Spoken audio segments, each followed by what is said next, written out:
ओम श्री कृष्णाय नमः। ओम श्री रामाय नमः। मंगलम भगवान विष्णु मंगलम गरुड़ध्वजा मंगलम पुंडरीकाक्षं मंगलाय तनोहरि।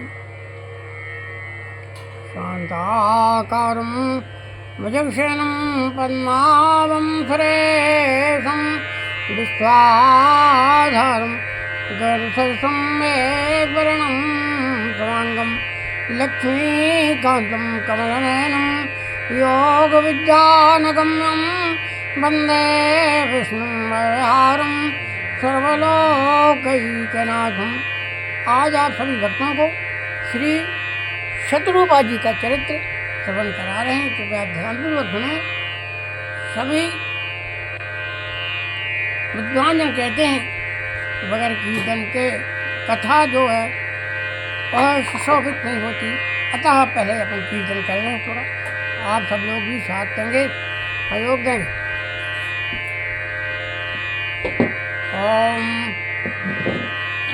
राम राघव की जय, कृष्ण केशव की जय।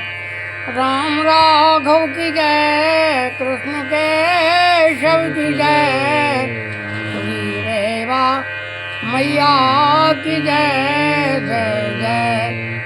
गंगा मैया की जय जय जय। ओम सीता कुमारी की जय जय जय। श्री सीता महारानी की जय जय जय। ओम राम राघव की जय, कृष्ण केशव की जय। ओम राम राघव की जय, कृष्ण केशव की जय। ओम जनक दुलारी की जय जय जय। सीता महारानी की जय जय जय। महालक्ष्मी की जय, महाकाली की जय। महालक्ष्मी की जय, महाकाली की जय। ओ राधा कुमारी की जय जय जय। रुक्मणी दुलारी की जय जय। ओम श्री कृष्ण मुरारी की जय जय जय। श्री बांके बिहारी की जय जय जय। बोलिए राज किशोरी की जय जय जय। श्री सीता की जय, श्री राधा की जय। श्री सीता की जय, श्री राधा की जय। बोलो शिवा दुलारी की जय जय जय। बोलो शिवा दुलारी की जय जय जय। गंगा मैया की जय, रेवा मैया की जय। सरयू मैया की जय, यमुना मैया की जय।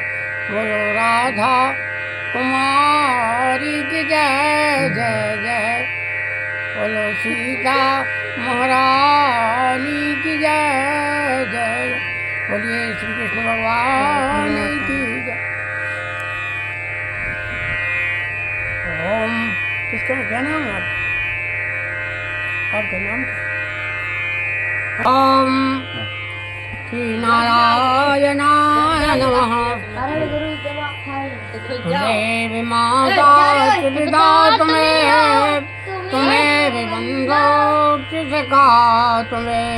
तुम्हें भी विद्या द्रवणम तुम्हें, तुम्हें भी सर्वम मम देव देवम। शतरूपा जी मानव शरीर की आदि माता। शतरूपा जो है मानव शरीर की आदि माता है। ये स्वायंभु मनु की पत्नी थी। आपने नाम सुना है स्वायंभु मनु की पत्नी थी। मनु शतरूपा से ही मानव सृष्टि का आरंभ हुआ। इस संसार के द्वारा रचना हुई है, मनुष्य शतरूपा के द्वारा ही हुई है। श्रुति भी कहती हैं ततो मनुष्या अजायंत, मनु और शतरूपा दोनों ही ब्रह्मा जी के शरीर से उत्पन्न हुए। ब्रह्मा जी के शरीर से ये उत्पन्न हुए मनु और शत्रु। और दक्षिण भाग से मनु का, दाहिने हाथ दाहिनी तरफ से मनु का और वाम भाग से शत्रु का प्रादुर्भाव हुआ।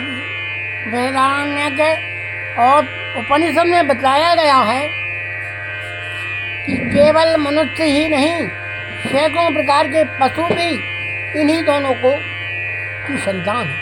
पशु भी इनकी संतान है। और शत्रु पर इच्छानुसार रूप धारण करने वाले संकोचशीला स्त्री थी, वे अपने मन के अनुरूप शरीर धारण कर लेती थी। शत्रु का ऐसी इसलिए शत्रु का प्रथम समागम के अवसर पर इन्होंने सैकड़ों रूप धारण करके, पहले जो है समागम जब हुआ तो इन्होंने सैकड़ों रूप, सैकड़े जो है रूप धारण कर लिए और अपने को मनु की दृष्टि से छिपाने का प्रयत्न किया, लेकिन मनु जो है इनकी दृष्टि न पड़ा। किंतु उन सभी रूपों में मनु ने उन्हें पहचाना। जितने रूप रखे सब में उन्होंने मनु पहचाना और वैसा ही रूप धारण करे उनसे भेंट की। इस प्रकार सैकड़ों रूप धारण करने के कारण ही संभवतः उनका नाम शतरूपा हो गया। सत का मतलब हो सो, सत का मतलब होता है अनेक रूप धारण कर लिए उन्होंने शतरूपा ने।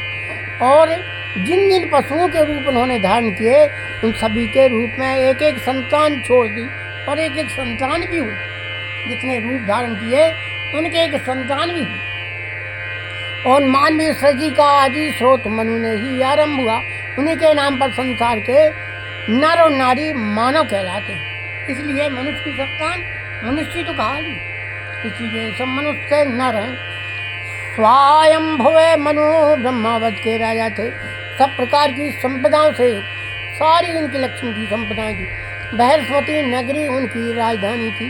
क्या नाम था? बहरसमती उनकी नगरी थी, जहाँ पृथ्वी की रसासल ले आने के पश्चात शरीर कपाते समय श्री 12 भगवान के रोम झड़कर गिरे थे।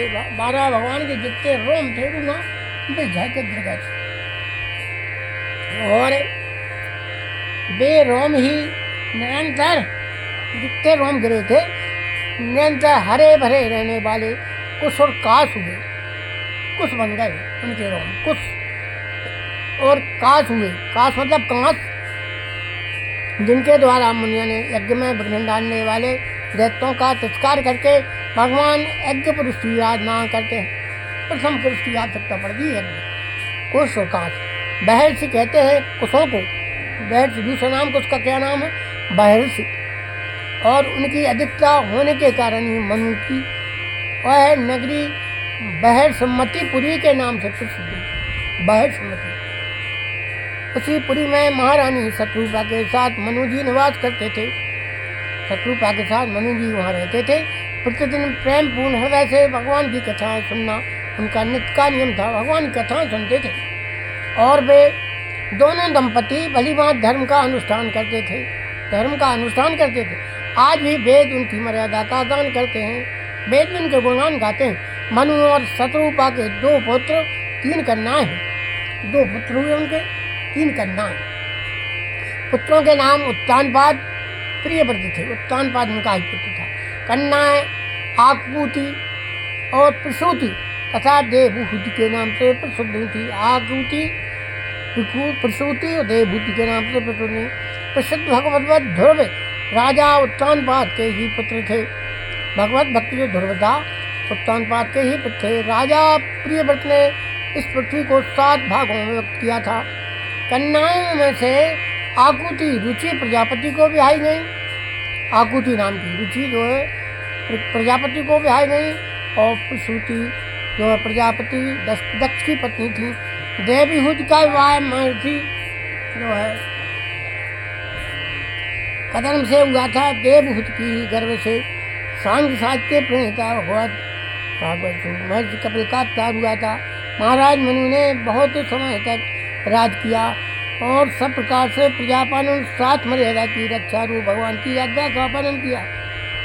घर में रहकर राज भोगते भोगते चौथापन आ गया और परंतु विश्व में वैराग नहीं हुआ। इस बात का विचार करके राजा के मन में बड़ा दुख हुआ। वे सोचने लगे, हाय हमारा सारा दिन भगवान का धन के बिना ही व्यर्थ बीत गया। तब मनु जी ने अपने पुत्र को जबरदस्ती राज पर बिठाया। स्वयं रानी शत्रुपा को साथ ले वन को प्रस्थान किया। दोनों ने सहस्त्र वर्ष तक और घोर तपस्या करके भगवान को प्रसन्न किया। तब करुणा निधान भक्त प्रभु श्री राम उनके सामने प्रकट हो गए। भगवान के अंगों की शोभा नीलकमल नीलमणि तथा नील मेघ के समान श्याम थी। उसे देखकर कोट कोट कामदेव लज्जित हो रहे थे। मुख पर शरद पूर्णिमा के तन्मा की शोभा भस रही थी। मनोहर कपोल सुंदर टोढ़ी संग के सजीवा थी। लाल लाल ओंठ स्वच्छ दंत पंक्ति सुंदर नासिका तथा चंद्र रेशमियों को तिरस्कृत करने वाली हंसी शोभित थी। नेत्रों की छवि नव विकसित कमल के समान सुंदर थी। मनोहरिणी चितमन जी को बहुत प्यारी लगती थी। सुंदर मोहन ललाट पर प्रकाश में तिलक, कानों में मकरात कुंडल, मस्तक किरीट, कारी कारी घुनाली झलकें, वक्षस्थल में श्रीवत्स और बनमाला, गले में पदक और हार तथा अन्नंगों में भी मणिमय आभूषण शोभा पा रहे थे। सिंह की श्री गर्दन, सुंदर एक गोपवित हाथ की सूंड के समान मुर्रा भुजन और कमर में तरकस, हाथों में बाण एवं धनुष सुशोभित थे। पीताम्बर की छवि बिजली को ले जा रही थी। उधर पर त्रिबली की रेखा देखने ही योग्य थी। नाभि ऐसी लगती थी मानो यमुना जी में भंवर उठी हो। चरण कमलों की शोभा अवर्णीय थी। श्री रघुनाथ जी के वाम भाग में उन्हीं के समान शोभा के निजाज सीता जी शोभा पा रही थी। बोलिए श्री कृष्ण भगवान की जय।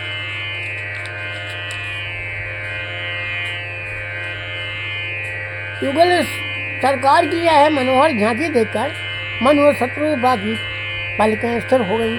एक टक दृष्टि से उनके रूप माधुरी का पान कर रहे थे। देखते देखते मन अगाध नहीं था। दोनों दंपति आनंद में मग्न हो गए। शरीर की सुध भूल गई। भगवान के चरणों का स्पर्श करके वे पृथ्वी पर दंड की भांत पड़ गए। कारणा में भगवान ने अपने हाथों से उनके मस्तक पर स्पर्श किया। उन्हें तुरंत उठाकर खड़ा कर दिया। फिर वर मांगने को कहा। राजा ने कहा, नाथ आपके दर्शन से ही सब अभिलाषा पूरी हो गई। अब एक ही लालसा मन में रह गई कि वह है कि आपके समान एक पुत्र हो जाए। और भगवान ने कहा, अपने जैसा पुत्र कहाँ खोजता फिरूंगा, मैं ही तुम्हारा पुत्र लूंगा। इतना कहकर भगवान ने शत्रुपा की ओर दृष्टिपात किया और कहा, देवी तुम भी अपनी रुचि के अनुसार वर मांगो। शत्रुपा ने कहा, प्रभु महाराज ने जो वर मांगा है वही मुझे भी प्रिय है। फिर भी आपकी आज्ञा से मैं एक बार मांगती हूँ, है जे निज भगत नाथ तब जो सुख पावही, जो गति लयही, सोई सुख सोई गति सोई भगति, सोई निज चरण स्नेह, सोई विवेक सोई रहने प्रभो, हमें कृपा करी देव। ए कोमल गुण और वाक्य रचना सुनकर प्रभु प्रसन्न हो गए। बोले, तुम्हारे मन में जो कुछ अभिलाषा है और सब तुमको दे दी। इतना कहकर भगवान ने उसी धुने माता कहकर पुकारा और विवेक का वरदान दिया। माँ तू विवेक अलौकिक तोरे, कबहु न मिटहि अनुग्रह मोरे। इस प्रकार शत्रुपा ने अपनी अलौकिक भक्ति तपस्या से भगवान को पुत्र रूप में प्राप्त किया। दोनों दंपति भगवान की आज्ञा के अनुसार कुछ काल तक इंद्रलोक में रहे। इसके बाद मनु अयोध्या के चक्रवर्ती नरेश दशरथ हुए और शत्रुपा उनकी पत्नी कौशल्या हुई और श्री रघुनाथ जी ने उनके पुत्र में प्रकट होकर उनको तो अनुग्रहित किया ही, साथ ही साथ अपनी पवित्र लीलाओं की सूची छोड़ दी, जिसका गायन स्मरणों कीर्तन करके जगत के असंख्य मनुष्य परम पद को प्राप्ति करते रहेंगे। बोलिए श्री कृष्ण भगवान की जय।